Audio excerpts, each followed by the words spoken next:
Ever wonder how scientists actually go about discovering new medicines? I mean, it's got to be pretty complex, right? It really is. But the goal today is to demystify that a little bit. Yeah, in this deep dive, we're going to explore this world, this incredible synergy between molecular biology and combinatorial chemistry. We're going to unpack how those two powerful fields actually work together to bring us the medicines that, we often take for granted. Exactly. So let's dive right in. Maybe we can start with sort of a big picture view.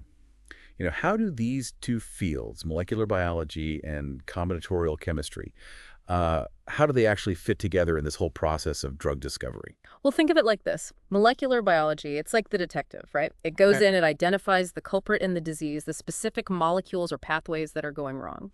Okay, so it's like it's zeroing in on the problem, the root cause. Exactly. And then it hands that information over to, combinatorial chemistry. And combinatorial chemistry is like a master builder. It takes that information and starts cranking out potential solutions, Solutions, meaning, potential drug molecules, yeah. and tons of them. It's really incredible the sheer number of different molecules that can be synthesized. Wow. So it's like molecular biology gives us the target, and then combinatorial chemistry gives us all these different darts to throw at it? A great analogy. Yeah. But not just darts, right? It's like imagine having a million different types of darts, each with a slightly different shape and size. Okay, so we're talking about a huge amount of variety here. A vast library of molecules, all designed to explore as much chemical space as possible.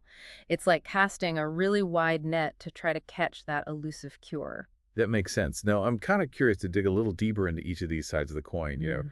Starting with molecular biology, what are some of the specific tools and techniques that it uses to help us in this quest for new drugs? Oh, there are so many. But I think one of the most important is the ability to identify and validate drug targets. And by target, you mean like a specific molecule involved in the disease, right? Precisely. So we're talking about things like genes, proteins, entire pathways that are essential for the disease to thrive. Okay, so finding that Achilles heel.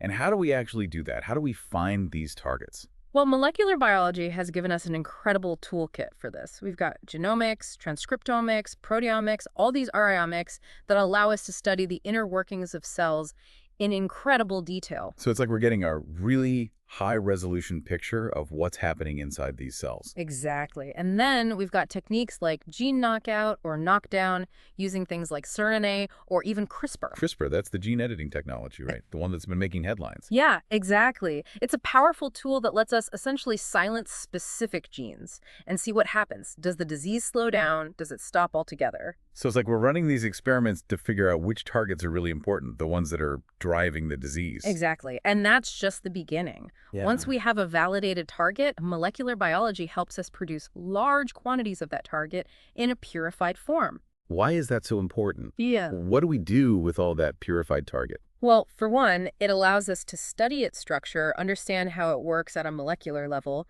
but perhaps even more importantly, it allows us to develop screening tools or assays to see if potential drugs can actually interact with the target. So we're essentially testing these drug candidates, seeing if they can bind to the target or maybe block its activity. Exactly. And we can do this in a test tube, using purified proteins, or we can do it in more complex systems using engineered cells. That's pretty sophisticated stuff. Oh, it is. And molecular biology doesn't stop there. It also helps us understand how the drug actually works, its mechanism of action. Right. It's not enough just to find something that binds. We need to know what happens next, what effects that binding has on the cell. Precisely. And then, of course, there's gene therapy, which is another exciting area where molecular biology is playing a huge role. So it really is a versatile toolkit that molecular biology provides.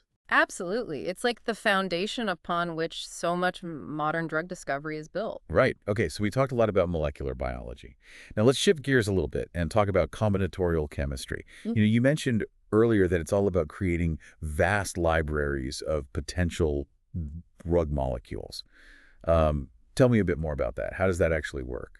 Well, it's actually pretty mind-blowing when you think about it. So imagine you have a bunch of different chemical building blocks, right? Like Legos, but, molecular Legos. Okay, I'm picturing that. And using these building blocks, you can start putting them together in different combinations, creating all sorts of different molecules. And I'm guessing this isn't done by hand, right? You're not sitting No. there with tweezers, like building these molecules one by one. No, no, no. It's all highly automated. There are these sophisticated robots that can synthesize thousands, even millions of compounds in a very short amount of time. Wow, that's incredible. So it's like you're essentially generating this massive library of potential drugs, and then the hope is that somewhere in that library there's a molecule that's going to hit the target. Exactly. And the key here is diversity. The more diverse the library, the better the chances of finding something that works. Makes sense. But I got to ask, how do you even begin to sort through all those molecules? I mean, we're talking about millions, potentially billions of compounds. It's got to be like finding a needle in a haystack.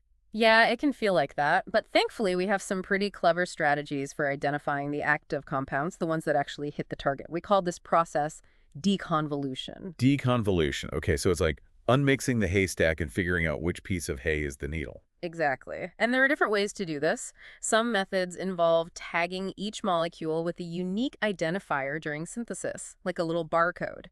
So after screening, you can trace back and figure out which molecule was responsible for the observed effect. Oh, that's clever. Like giving each molecule its own little ID card. Exactly. And then there are other methods that rely on sophisticated analytical tools like mass spectrometry or NMR. Those are techniques that can help identify and characterize individual molecules, Yeah, right? exactly. So after screening, we can use these techniques to figure out which molecules are actually present in the samples that showed activity.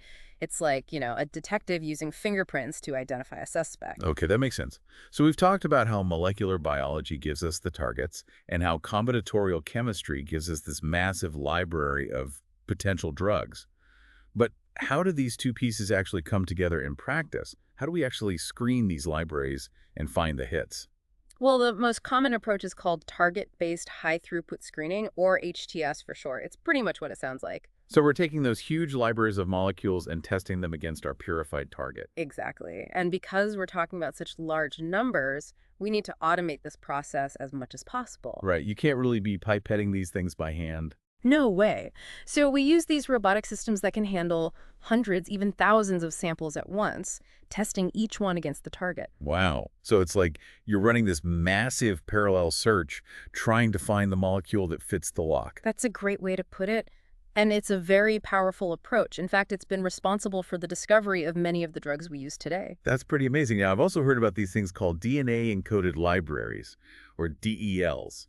How do they fit into this picture? DLs are pretty exciting. Yeah. It's like taking that idea of high throughput screening and cranking it up to 11. Okay, tell me more. So imagine taking each of those billions of molecules in your library and attaching a unique DNA tag to it, like a little barcode. So kind of like we talked about earlier, but now it's DNA instead of some other kind of tag. Exactly.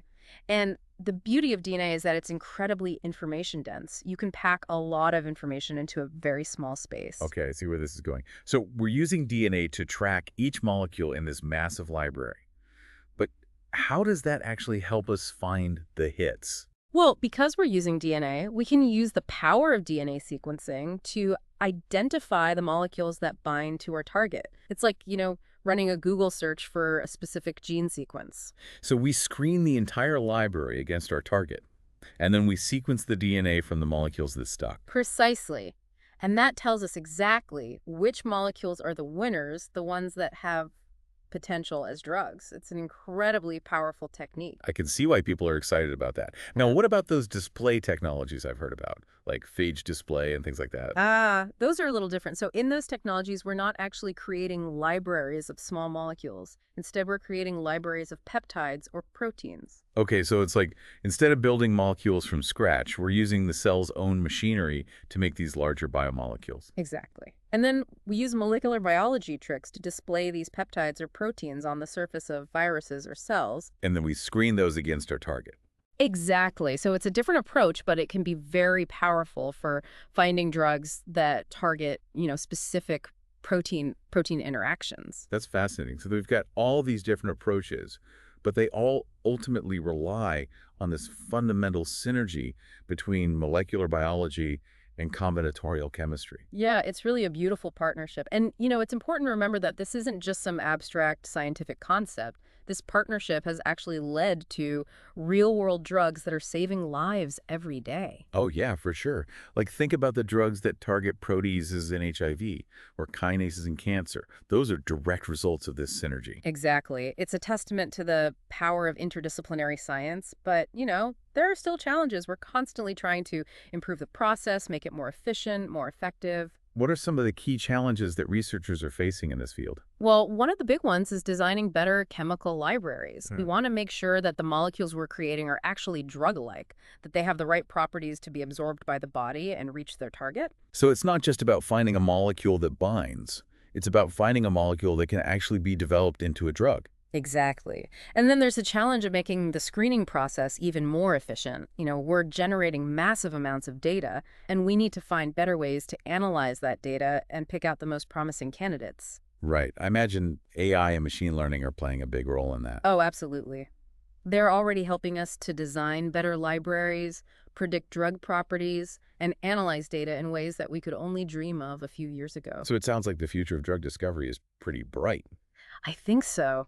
With all these advances in both molecular biology and combinatorial chemistry, who knows what amazing breakthroughs we'll see in the coming years. Yeah, it's really exciting to think about. Well, this has been an incredible deep dive. Thanks so much for taking the time to break it all down for us. My pleasure. Hearing about this incredible partnership, the way these two fields are working together to tackle some of the biggest challenges in medicine, it really makes you wonder what incredible new treatments might be just around the corner. Thanks for joining us on this journey, and we'll see you next time for another deep dive.